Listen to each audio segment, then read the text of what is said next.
Pois sim, meus amados irmãos, eu quero hoje falar dentro deste texto que não estava no nosso propósito, tá certo?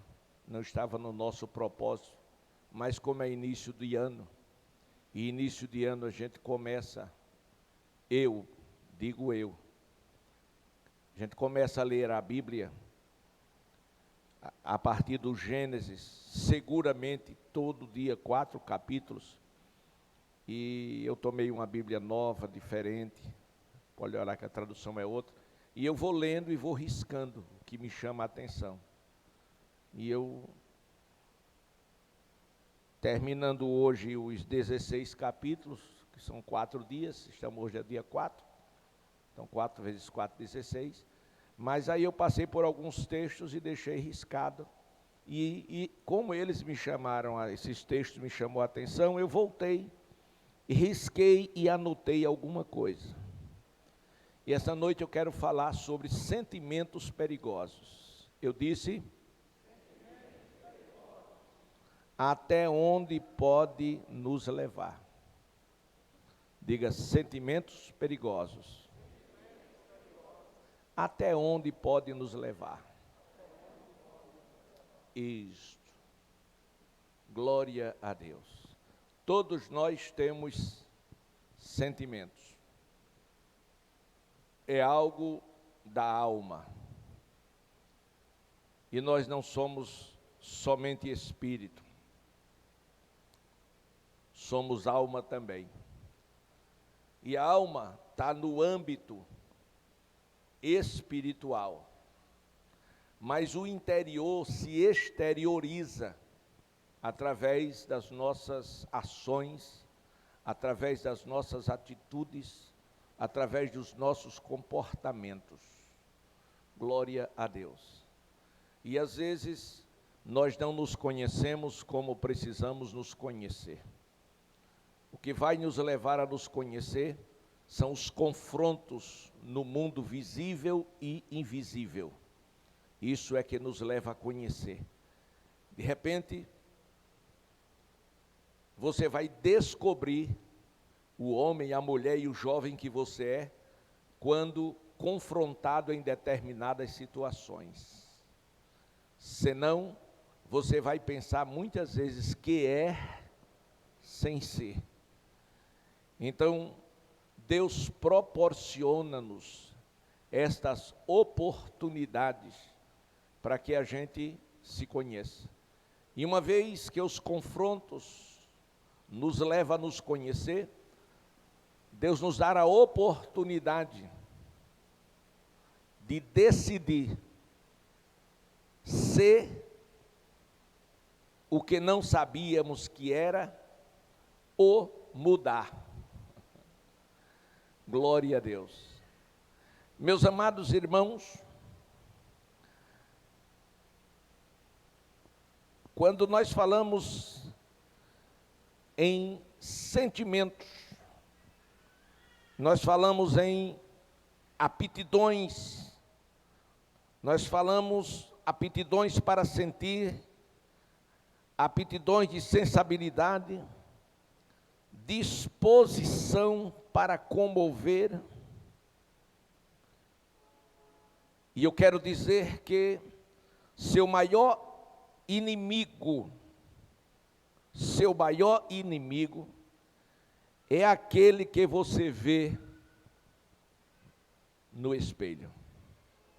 Este é o seu maior inimigo, aquele que você vê no espelho. Glória a Deus. E o seu maior problema, o maior problema do ser humano, não está fora dele, mas está dentro dele. Glória a Deus. E a exemplo do que eu estou falando, nós temos esse texto aqui, trazendo o exemplo de Caim. O exemplo de Caim abre a nossa visão e nos dá conta aonde o sentimento pode nos levar, aonde certos sentimentos são perigosos em nossas vidas. Caim, meus amados irmãos, vocês sabem, ele era filho de Adão, mas Abel era filho do mesmo pai. Caim, o seu nome significa adquirido.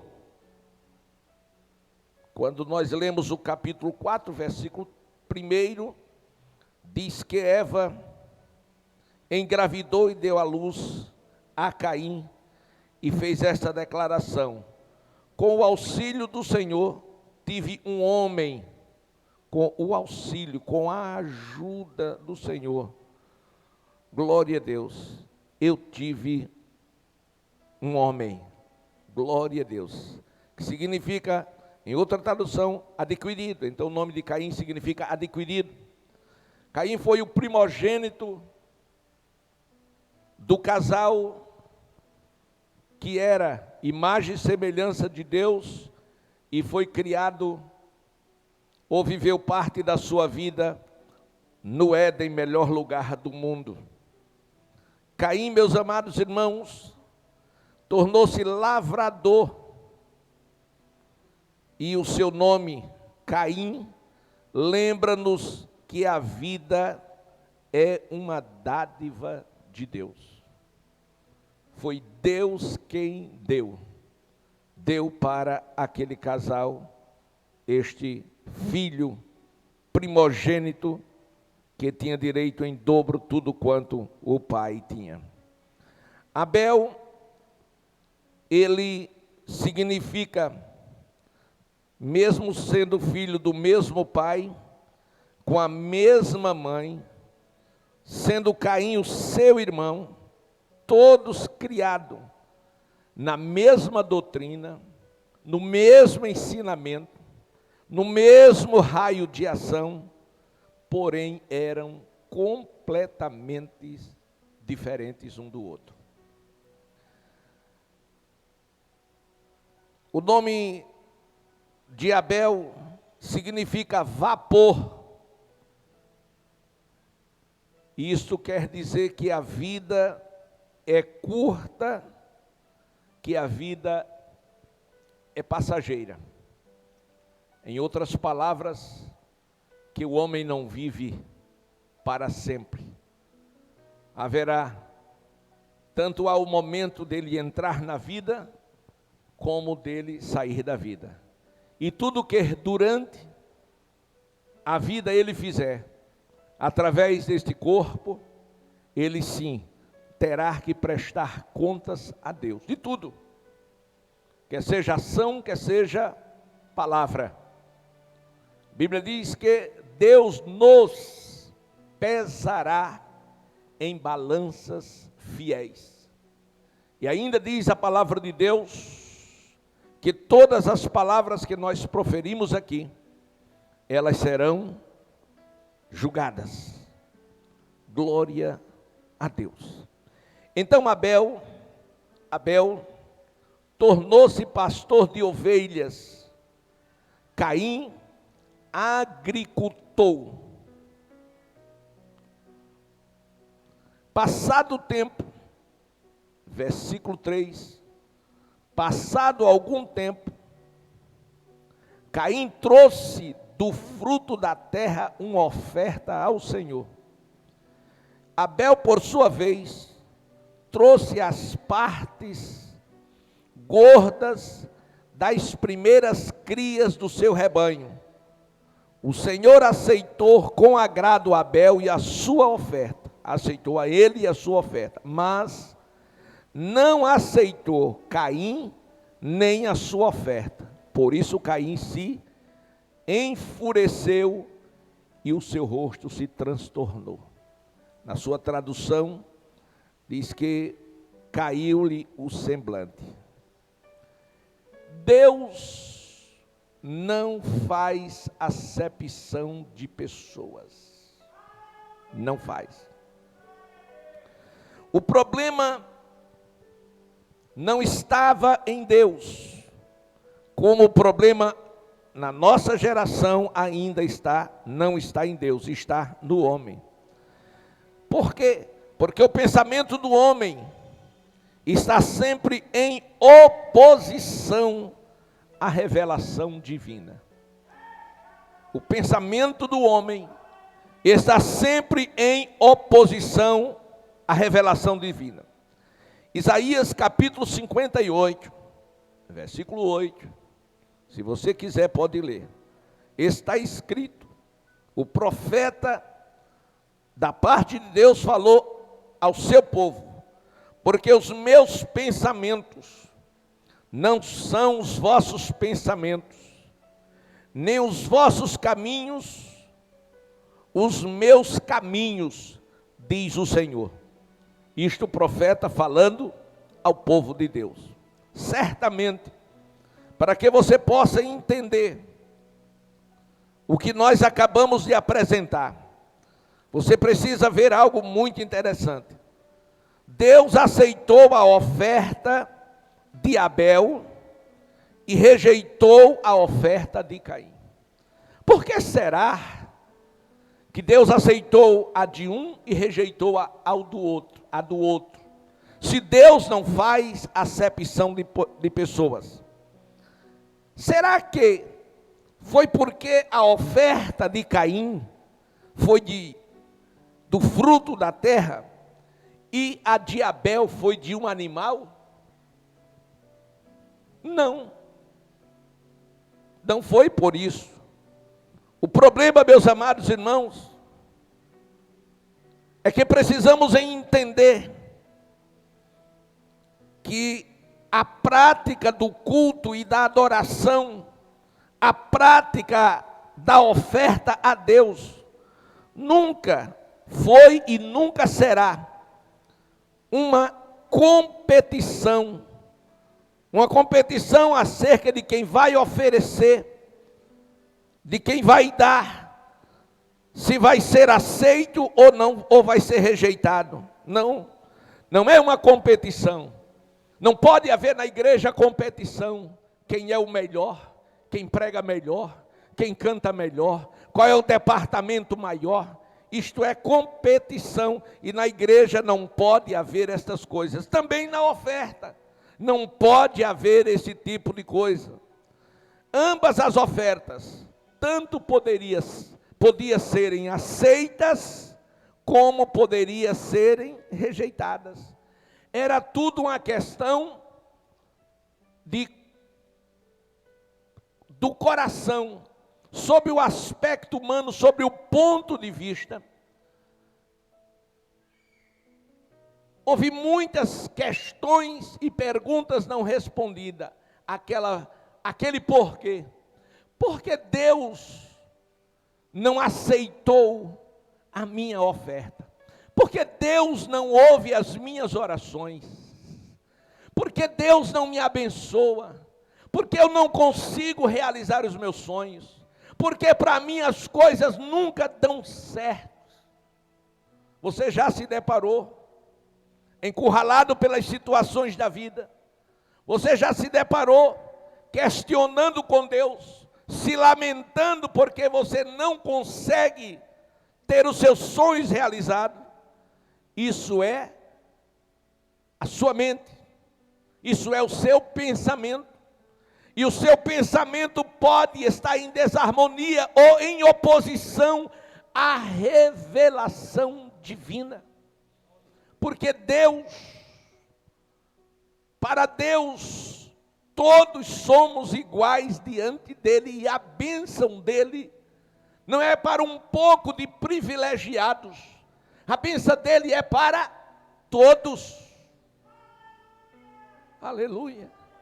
Deus quer abençoar a sua vida, Deus quer lhe fazer grande na terra. Deus preparou o melhor da terra para você, mas o problema de você receber ou não está em Deus, está em você. Observem uma coisa: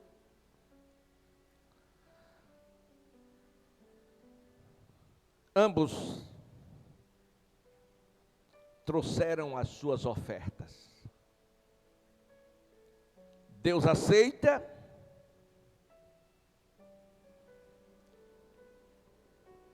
a oferta de Abel e rejeita a oferta de Caim. E a pergunta é: por quê? Não é o que está na sua mente, não era o que estava na mente de Caim. Além do pensamento, do que pensamos e do que achamos, existe algo em nós chamada de vontade. A vontade humana, muitas vezes, entra em oposição à vontade de Deus. Muitas das vezes nós queremos algo fora da vontade de Deus e até usando o nome do Senhor. Vontade humana, vontade de Deus. Vejamos no Evangelho do Senhor, segundo escreveu o apóstolo João. Aonde o Senhor estava, João capítulo 8, Jesus estava no templo. Templo é lugar de culto, de adoração, de aprender a palavra de Deus, de servir ao Senhor, de ofertar ao Senhor. E a Bíblia diz que quando o Senhor desceu do Monte das Oliveiras, no amanhecer do novo dia, ele entra no templo, e o povo fica ao seu redor, ele se assenta para ensinar. Por quê? Porque ele via a necessidade daquele povo de aprender. Glória a Deus. Porque ele sabia o valor do ensino e aonde o ensino levava o homem. Mas a palavra de Deus diz que os mestres da lei e os fariseus, outra vez, trouxeram-lhe uma mulher surpreendida em adultério e fizeram-na ficar em pé diante de todos, expuseram ela ao ridículo. E eles chegaram para Jesus e disse: mestre, esta mulher foi surpreendida em ato adulterando. E na lei de Moisés, a lei de Moisés nos ordena apedrejá-la, tais mulheres, coitadas, nem nome teve mais. E o Senhor o que diz?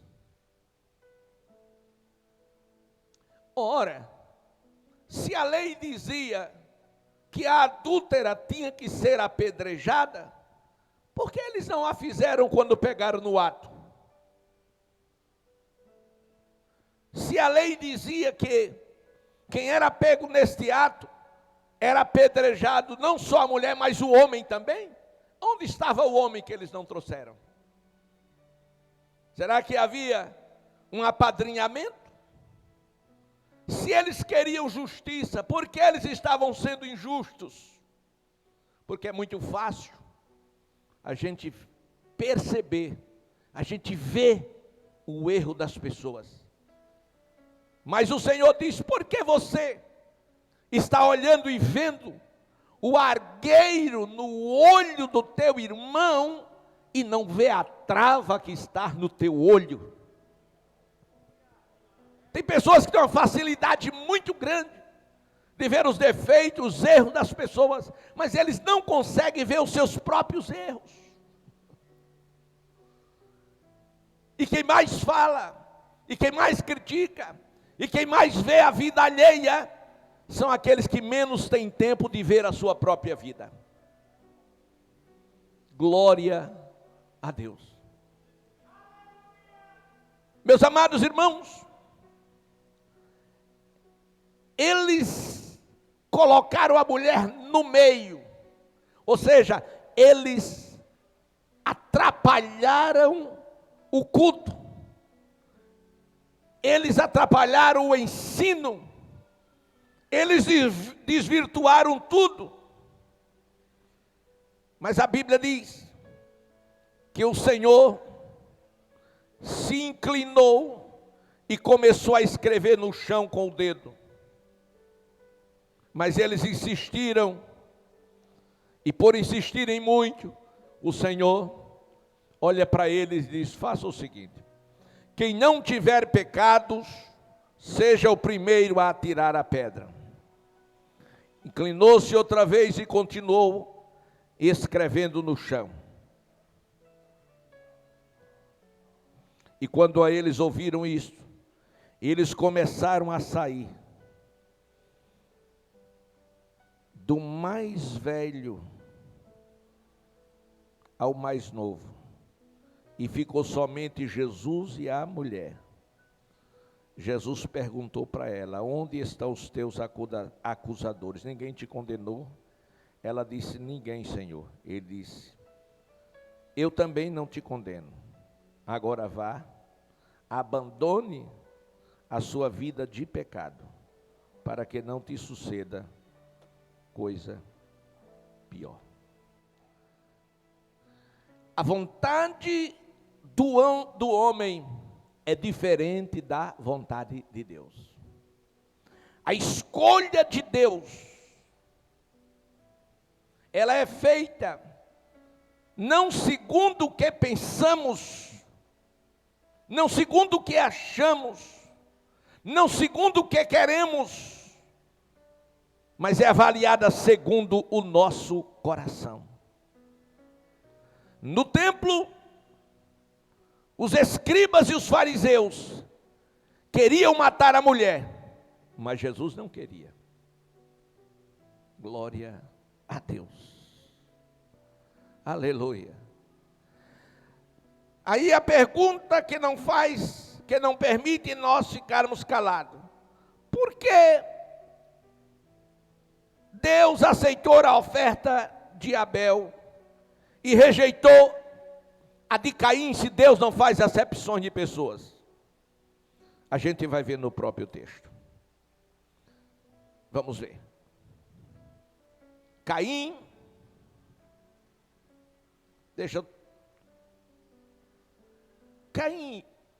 só uma pequena observação. Caim, ele não podia oferecer um cordeiro. Correto? Não podia. Por quê? Ele não tinha cordeiro. Ele não tinha cordeiro. O que é que ele tinha? Fruto da terra. Mas e qual o problema? O problema não estava na oferta. Mas vamos achar o problema aqui. Sendo ele agricultor, tinha que levar a oferta dos produtos que ele colhia. Caim trouxe, versículo 3, passado algum tempo, Caim trouxe do fruto da terra uma oferta ao Senhor. Diga, uma oferta ao Senhor. Pronto. O que foi que Caim trouxe? Abel, por sua vez, o que foi que ele fez? Leia aí. Versículo 4.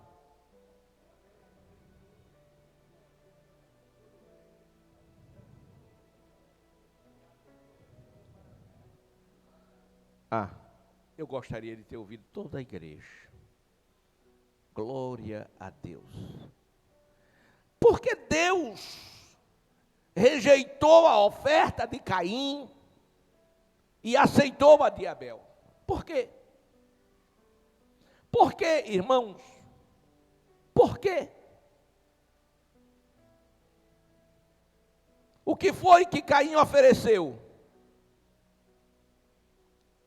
Não entenderam ainda? Não. Caim ofereceu parte. Ofereceu uma oferta. E Abel, ele ofereceu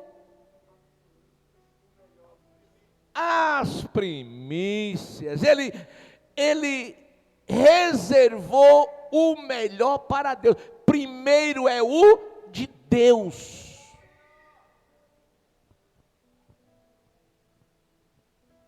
Vamos voltar.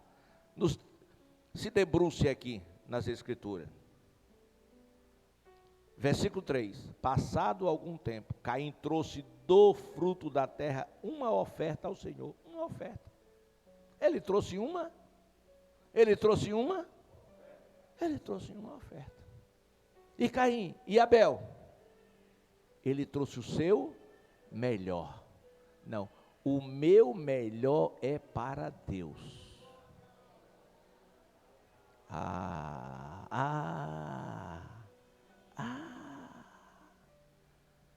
Caim ofereceu parte, Abel ofereceu as primícias. E é uma diferença muito grande em dar parte de algo e dar o primeiro e dar o melhor. Quando a gente dá parte, a gente dá o que sobra. Quando a gente dá parte, a gente dá aquilo que não vai fazer diferença. Mas quando a gente dá as primícias é diferente. Deixa eu citar um exemplo. A gente vai fazer, por exemplo, um brechó, né? Um brechó. E a gente pede aos irmãos, tragam quem tiver roupa usada, traga que a gente vai fazer e tal. Aí. Ou então a gente vai socorrer uma situação de calamidade e está todo mundo precisando de roupa e a gente pede que os irmãos tragam. Trazer o quê? Trazer o que presta. Aí chegam os irmãos, trazem uns mulambos, que não serve nem para fazer pano de chão. Deus recebe isso? Não. Ele está assistindo um necessitado? Não. É uma vergonha. Não, irmão. Glória a Deus. Se você vai entrar para uma campanha de ajuda social, você vai dar o quê? Aquilo. Não vai dar aquilo que não presta. O que não presta você joga fora. Você dá aquilo que você sabe que a outra pessoa, quem vai receber, vai ter condição de usar de forma digna. Glória a Deus. Aleluia. Então, a vontade humana muitas vezes entra em oposição à vontade divina. Então Deus rejeita.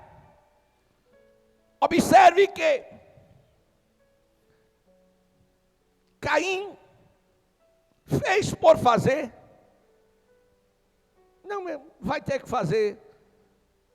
fazer isso, vai, então eu vou fazer. Vai ter que ir para a igreja? Vai, tem que ir para a igreja, hoje é domingo, mas tem que ir, eu vou. Caim ofereceu parte. Abel ofereceu o seu melhor. Caim fez por fazer. Abel fez porque amava e priorizava a Deus. Aleluia. Meus amados irmãos, Caim deu apenas a oferta, mas Abel deu o seu melhor. E por que isso acontece com os crentes? Por que isso acontece na igreja? Porque o orgulho humano está em oposição à humildade que Deus requer de cada um de nós. Glória a Deus para sempre. Orgulho, amor próprio, altivez, empáfia, todas essas coisas muitas vezes estão dentro de nós. E nós precisamos nos libertar dela para que Deus se agrade de cada um de nós. Porque Deus é criterioso. E os critérios de Deus, e há critérios de Deus na hora dele receber uma oferta. Não pense você que Deus aceita ou recebe qualquer oferta. Não pense você que Deus aceita qualquer culto. Pense alguém vir para a igreja. Não vou para a igreja, vou assistir o culto. Deus diz, eu não aceito. Não. Você vai assistir o filme, vai assistir o teatro, vai assistir o time de futebol. Na minha casa você não vai assistir. Na minha casa você vai adorar, vai praticar. Vai prestar um culto a Deus. Então eu vou. Aí entra na igreja. Senta no último banco. Porque tem vários assuntos para conversar com o amigo, com o irmão, com o colega, e outros sentam pegam o telefone e fica aqui, ó, batendo papo nas redes sociais, dentro da igreja. Você não está dentro, você está fora. Você não sabe o que você está perdendo. Você não sabe a ofensa que você está fazendo a Deus. Você está desmerecendo o culto.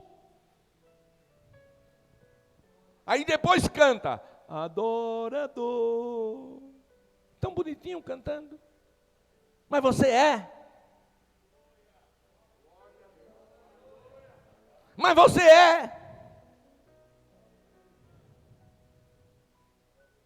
Deus atenta, irmãos, mais para o coração do ofertante do que para a sua oferta. Marcos 12 e 41. Marcos 12, 41. Vamos lá, abra a Bíblia.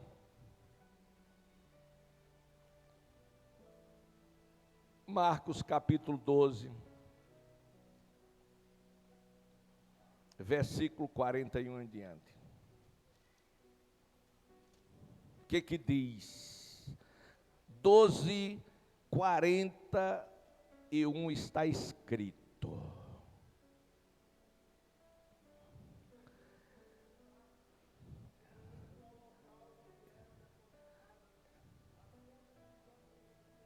Isto. Que é o gasofilácio, né? Lá no Antigo Testamento. Jesus sentou-se em frente do lugar onde se colocavam as contribuições. E de longe ele observava a multidão colocando o dinheiro nas caixas de ofertas. Muitos ricos lançavam ali grandes quantias. Era diferente da gente hoje, né? A gente hoje passa salvo. E na maioria das vezes que passam salvas, existem aquelas pessoas que fazem, que fingem que está dando a oferta. Fecha a mão, faz assim. Isso se chama engano, falsificação. Não tenha vergonha de não dar. Se você está desempregado, se você está sem ter condição. Essa semana o irmão passou aqui, eu disse, eita irmão, hoje nem a moedinha da viúva pobre eu tenho. Glória a Deus. A carteira estava zerada. Eu vim com dinheiro, mas precisei comprar um remédio no caminho, e quando parei, eu dei o dinheiro e dei tudo. Mas pensando que ia sobrar um pouco, mas ainda faltou. E aí eu tive que recorrer, quem estava comigo, disse, arranja aí R$10 para completar ali, para o remédio não ficar. Eu não sabia o preço. Aí eu não tive como ofertar, mas também eu não fiz assim com a mão, não.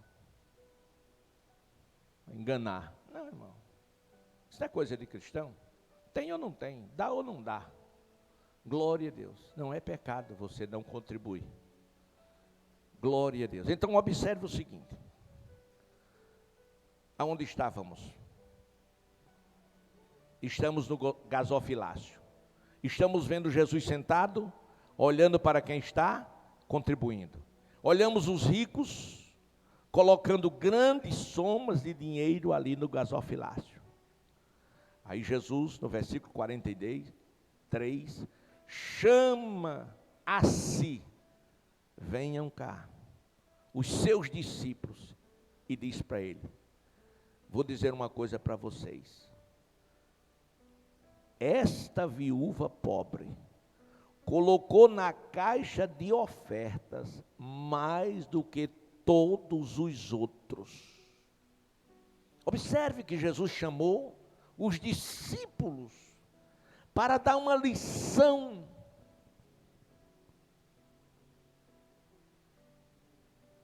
Dizendo: olha, vocês estão vendo? E eles viram. Quando a mulher colocou lá uma moedinha. E Jesus disse: olha lá, esta viúva pobre colocou na caixa de ofertas mais do que todos os outros. Como assim? Como foi que ela colocou mais do que todos os outros? Se vimos ali, vamos conjecturar. Se vimos ali irmãos dando nota de 200, que é muito difícil, né? Chegar na igreja, chega mais no shopping. Vimos ali irmão dando nota de 100, de 50. E essa mulher colocou lá uma moeda de 10 centavos. Como ela deu mais? Aí o Senhor disse: sabe como? Todos eles deram os que lhe sobrava, mas ela da sua pobreza ela fez o quê? Quero ouvir a igreja. Ela fez o quê? Não ouvi a igreja. Ela fez o quê? Deu tudo o que possuía. Por que ela deu tudo o que possuía? Número 1, porque ela amava ao Senhor. Número 2, porque ela acreditava na providência divina. Glória a Deus. Número 3, ela sabia que o Senhor era digno e merecedor de muito mais, e que ela gostaria de ter muito mais para dar muito mais. Glória e glória e glória a Deus. Então o que acontece? Deus atenta mais para o coração do ofertante do que para a sua oferta. Deus sabe o que vai no seu coração, no meu coração, no nosso coração. Por isso a Bíblia não estipula valores para se dar oferta, mas deixa muito claro que Deus ama aquele que dá com alegria. Glória a Deus. Deus ama aquele que dá com alegria, pois o coração do ofertante vale muito mais do que a sua oferta. Você, meu irmão, você, minha irmã, você jovem, você vale muito mais do que a sua oferta.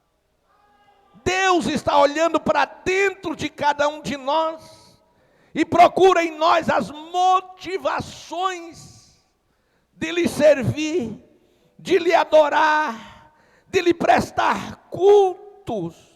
Glória a Deus. Então, amados irmãos, foi por isso que Caim fez uma oferta, como se estivesse dando algo comum a uma pessoa qualquer. Ele deu uma oferta comum, como se estivesse dando a uma pessoa qualquer. Deixa eu abrir um parêntese aqui, para dizer alguma coisa. Tem aqui os dirigentes, responsáveis por congregações, tem aqui os jovens. Deixa eu dizer alguma coisa que eu vi nas redes sociais. Na consagração de jovem, era uma consagração em uma congregação, não vou citar o nome, questão ética. E quem estava à frente do trabalho estava de sandália havaiana. Alguém, pastor, mas é pecado sandália havaiana? É não. Mas você iria para o shopping de sandália havaiana? Você iria para a casa do prefeito de sandália havaiana? Você iria para a casa do governador de sandália havaiana? Você iria para uma festa de aniversário do seu amigo ou da sua amiga de sandália havaiana? Então, você está dizendo com o seu coração, isso aqui não vale nada, isso aqui é uma coisinha.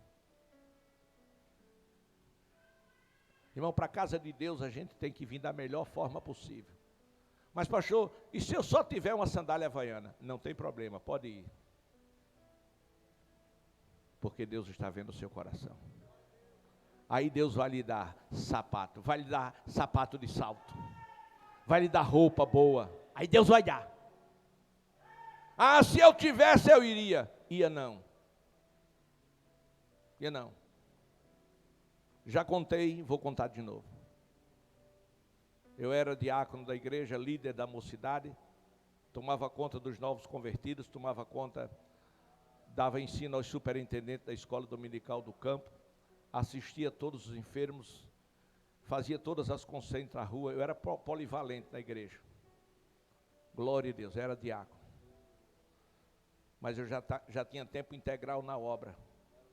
E eu assistindo uma nova convertida, ela aceitou Jesus na rua, mas não foi para a igreja. E eu tinha o endereço de todo mundo, fui bater na casa dela, numa vila. E quando eu entrei na vila, ela estava num tanque lavando roupa, um shortzinho bem arrojado, bem curto. Uma jovem senhora, uns 5 a 6 filhos, muito nova, coisa de 19 anos, 20 anos. E quando ela me viu, se assombrou.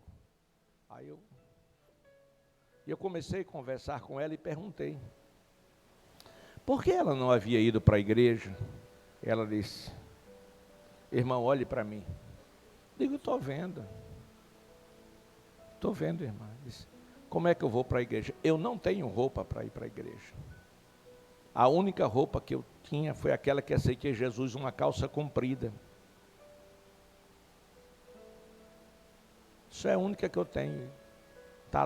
Estou assim porque ela está ali, ó, pendurada. Lavei, quando eu lavo, fico com essas roupas. É a única de ir para qualquer lugar. Eu senti um aperto no coração, uma dó muito grande daquela menina. E eu disse, minha filha, mas se você tivesse muitas roupas, você iria para a igreja? Ela riu, disse, claro, irmão, claro que eu iria, não ia perder nenhum culto. Eu digo, é mesmo, ela disse, é. Eu digo, você acredita que Deus pode fazer isso? Elas, como assim? Lhe dá a condição de você ter todas as roupas que você precisar e que você... Eles acreditam. Eu digo, então, vou fazer uma oração por você agora. E ali, irmão, ela toda molhada. Eu levantei as mãos para os céus e fiz uma oração, mas uma oração de compaixão por aquela irmã. A irmã nova convertida de coisa de uma semana, 2, e não tinha ido à igreja nenhuma ainda. Glória a Deus. Quando foi 2 dias depois, a irmã Genilda trabalhava no hospital. E disse, irmão Arnóbio, o senhor não conhece uma pessoa, alguém que queira trabalhar? Glória a Deus. E eu comecei a me alegrar. Ela disse, o que foi? Eu digo, não, estou me alegrando aqui, mas diga onde. Ela disse, olha, é na casa da diretora do hospital. Ela precisa de alguém para só zelar a casa dela. Aí eu digo, é a porta que Deus está abrindo. Glória a Deus. Eu disse, tenho. Pode ir quando? Eu digo, se quiser até agora, eu vou buscar e levo ela lá. Ele disse, não, mande amanhã de manhã. Tá bom. Peguei o nome direitinho, dei a ela. Quando foi no outro dia, a irmãzinha estava lá para trabalhar. Eu fiquei muito alegre, mas muito alegre mesmo. E na expectativa. 1 mês depois, carteira assinada, recebeu um salário mínimo. Diga, agora ela vai para a igreja. 2 meses depois, não apareceu. Aí eu a encontrei. ela havia realmente comprado umas roupas novas, mais uns shorts, mais umas blusas assim bem sexy. E eu senti uma tristeza muito grande. O coração dela realmente não estava no Senhor. Amados, o orgulho do homem está sempre contrariando a vontade de Deus. Está sempre em oposição à humildade de Deus. E Deus requer aos seus adoradores critérios. Deus atenta para o que está dentro do nosso coração. Glória a Deus. Caim, ele deu algo simplesmente por dar, mas Abel não, deu o seu melhor. Glória a Deus. E quando ele deu o seu melhor, Deus não só recebeu a sua oferta, como recebeu, mas a Caim Deus o rejeitou. Deus não se agradou, nem dele, nem da sua oferta. E a Bíblia diz que quando Caim viu a bênção de Deus na vida do seu irmão, e não viu na dele, ele começou seu semblante caiu. Observe que o Senhor, na minha tradução diz o seguinte, mas, capítulo 4, versículo 5, mas não aceitou Caim e sua oferta. Deus nem aceitou nem a Caim, nem a sua oferta, porque o coração dele não estava com Deus. Por isso Caim se enfureceu e o seu rosto se transtornou. Aí diz, caiu o seu semblante, mas foi a fúria, o que estava dentro do interior se exteriorizou e ele se transtornou. E quando ele se transtornou, versículo 6, o Senhor disse a Caim, por que você está furioso? Perguntou Deus. Perguntou Deus de novo, por que se transformou o seu rosto? Perguntou Deus de novo. Se você fizer o bem, não será aceito, mas se não o fizer, saiba que o pecado o ameaça à porta, e ele deseja conquistá-lo, mas você deve dominá-lo. Irmãos, isso é muito profundo. Preste atenção nessa atitude de ódio de Caim, que muitas vezes pode aflorar na sua vida, mas você tem a força e o poder de não permitir. Quando a ira encheu o coração de Caim, o seu semblante caiu, o seu rosto transtornou-se, e é provável que em seu coração Caim já tinha assassinado o seu irmão. Ou seja, normalmente as pessoas que se sentem rejeitadas, ela procura alguém para condenar, para culpar, e dizer, a culpa foi sua, se não fosse você, Deus não teria feito isto comigo. Como se Abel fosse culpado, o responsável pela atitude que ele tomou diante de Deus. E o que aconteceu com Caim? Ele permitiu que o ódio fosse crescendo dentro dele. A raiz de amargura, ódio, inveja, essas coisas não podemos deixar que ela crie raízes dentro de nós. A Bíblia diz que Caim não considerou o conselho que Deus havia lhe dado. Não considerou. E o que foi que Deus disse a ele? Depois das perguntas, Deus disse: olha, o pecado está à porta, deseja conquistar você, mas você deve dominá-lo. Você pode, você tem domínio. Mas ele não aceitou o conselho de Deus. Escuta, irmãos, Deus não parou de falar. Talvez você tenha parado de ouvir a voz de Deus, mas Deus não parou de falar. Glória a Deus. Glória a Deus. Caim não considerou os conselhos divinos. E ele enganou o seu irmão. Ele chamou o seu irmão para ir ao campo. E levando o seu irmão ao campo, ali ele o assassinou. Ele matou o seu irmão.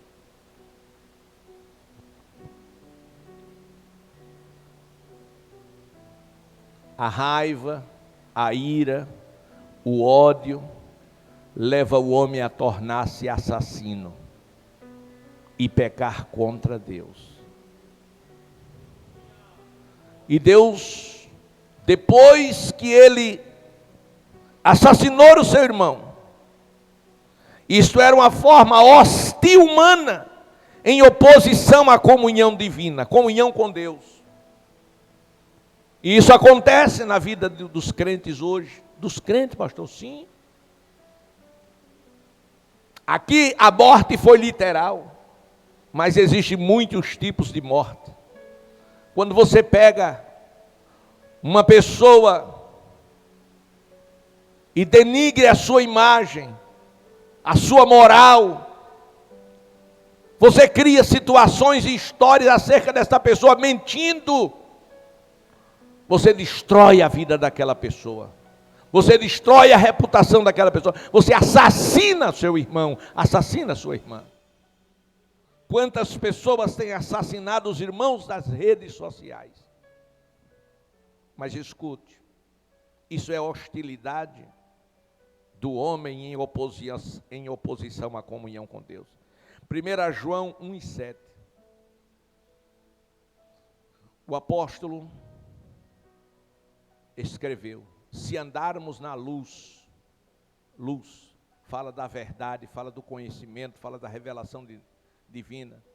Se andarmos na luz, como na luz Deus está, temos comunhão uns com os outros, e o sangue de Jesus Cristo nos purifica de todo o pecado. Aleluia. É necessário que, se você é um cristão, você ande na luz, tenha comunhão com Deus e com os irmãos, e o sangue de Jesus vai lhe purificar de todo pecado. Se você disser que ama a Deus, odeia o seu irmão, você é mentiroso. Está escrito. Recusando Caim o conselho de Deus, ele não aceitou a responsabilidade do seu ato. Deus o procurou e disse: onde está o seu irmão? E Deus, quando procura um homem, não é para matá-lo, não é para condená-lo, mas é para resolver o problema dele. Então Deus procurou Caim, mesmo sendo ele um assassino, Deus o procurou para restaurá-lo. Ele não aceitou a responsabilidade do seu ato. Ele disse: porventura, sou eu responsável, o guardador pela vida do meu irmão? Eu não sei não. Em outras palavras, ele disse a Deus: isso não é problema meu não. Procure você.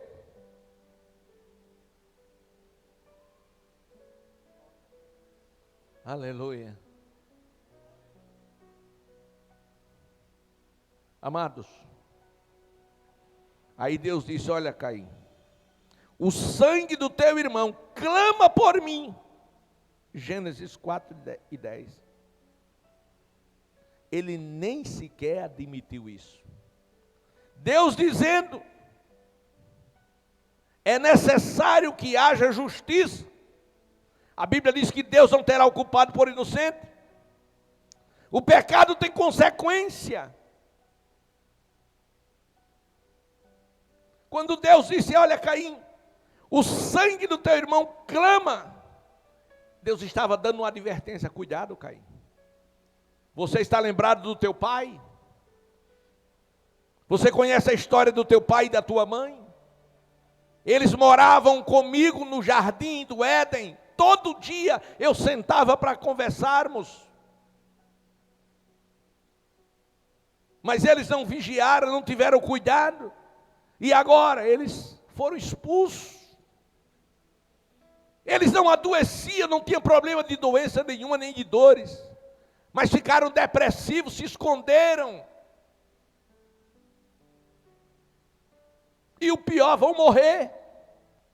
É uma questão só de tempo. E estão fora. Por quê? Porque toda injustiça é pecado. E Deus não pode ser injusto. Vamos resolver o seu problema. O pecado tem consequência. Afastou Adão da comunhão de Deus. Levou Adão a perder o paraíso. E agora levou Caim a perder a família e a viver errante. E o que ele fez? Ele estabeleceu uma cidade para ele. Ele diz, eu vou fazer uma geração do meu jeito. Glória a Deus. Levou uma irmã sua, casou com ela, que não tinha lei, e aí formou uma geração, a geração de Caim, daqueles que são carnais, que não temem a Deus, que não se dão por avisado. Aí Caim disse assim, versículo 11,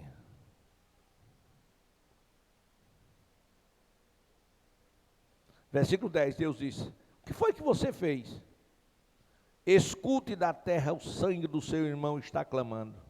Agora, amaldiçoado é você pela terra, que abriu a boca para receber da sua mão o sangue do seu irmão. Então Caim, que era abençoado de Deus, tornou-se amaldiçoado, tanto quanto a terra tinha sido amaldiçoada. Aí Deus disse, quando você cultivar a terra, não lhe dará mais da sua força. Ele era o quê? Agricultor. E o trabalho do agricultor é através da força bruta. Aí Deus disse, olha, você não terá forças para o trabalho que precisa fazer. E por isso você vai ser um fugitivo e errante pelo mundo. E ele não estava aposentado, não tinha aposentadoria não, irmão. Se tivesse ainda quebrava o galho dele, né, irmão? Mas escute. Caim disse, Senhor, meu castigo é maior do que posso suportar? Hoje me expulsa desta terra. Terei que me esconder da tua face. Serei um fugitivo errante pelo mundo. Qualquer que me encontrar me matará. Mas o Senhor respondeu, não será assim. Se alguém matar Caim, sofrerá 7 vezes a vingança. E o Senhor colocou em Caim um sinal para que ninguém que o visse e encontrasse o matasse. Então Caim afastou-se da presença do Senhor e foi viver na terra de Nod, a leste do Éden. Escute, deixa eu concluir com a última atitude de Caim. Este era o momento de ele cair aos pés do Senhor e ter dito, me perdoe, eu sou um louco, eu errei. Como o pródigo, né, caindo em si, disse, fez aquela confissão linda, que está lá em João, em Lucas. Mas ele não. Ele continuou lutando contra Deus. A Bíblia diz que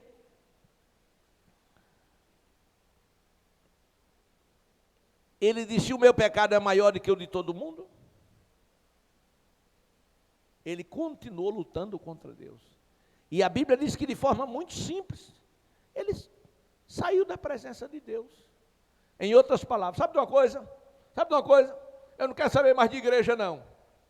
Eu não quero saber mais desse negócio de crente, não. Tem pessoas que chutam o pau da barraca, né? Aí diz tudo isso e sai batendo o pé, como se estivesse fazendo uma grande coisa. Das costas para Deus. No coração não há espaço para arrependimento. Procura o fim dessas pessoas. Para concluir. E por que tudo isso aconteceu? Por que tudo isso aconteceu? Por causa de sentimentos perigosos. Sentimentos perigosos podem te levar à destruição. E tudo por conta de quê? De um culto. De um culto aonde tinha que se levar uma oferta. Uma oferta. Uma coisa tão simples. Ah, Jadiel? É uma coisa tão simples, era só uma oferta. Qual era o problema desse rapaz? Não era tão simples ele ter colhido a uva e o primeiro cacho, ele ia dizer: essa aqui é do meu Senhor. Não para ser melhor do que ninguém, não é para ser melhor nem para me mostrar, mas lá em casa tem um pé de abacate, um abacateiro, né? E os abacates são lindos, são grandes, e agora começou a brotar. Mas todas as vezes, a primeira colheita, eu tiro os melhores e maiores abacates, e eu digo: esse aqui é da minha pastora, que a irmã Vaninha, ela gosta muito de abacate. A primeira tirada, eu tiro o melhor para levar para ela. Como é o nome disso? Amor. Como é o nome disso? Reconhecimento. Reconhecimento por aquilo que a pessoa representa para nós. Estou dizendo isso para te perguntar: o que Deus representa para você? Se você entende que a igreja é de Deus, tudo que você faz por ela, você está fazendo para quem? Não ouvi. Para quem? Para Deus. Aleluia. Mas não devemos fazer para Deus de qualquer maneira. Olha para o irmão que está ao teu lado, diga: não faça para Deus de qualquer maneira. Dê para Deus o seu melhor. Preste o melhor culto. Dê o melhor do seu tempo em oração e jejum ao Senhor. Venha para o culto para prestar culto. Não venha para culto para conversar. Não venha para culto para ver internet. Não, isso você faz em casa depois do culto. Não venha para o culto para conversar com ninguém. Quando você sentar, diga: ó, meu irmão, só tem algum assunto, quando terminar o culto a gente conversa, vai até meia-noite, amanhece o dia, mas agora eu estou conversando com Deus. Vamos nos colocar de pé.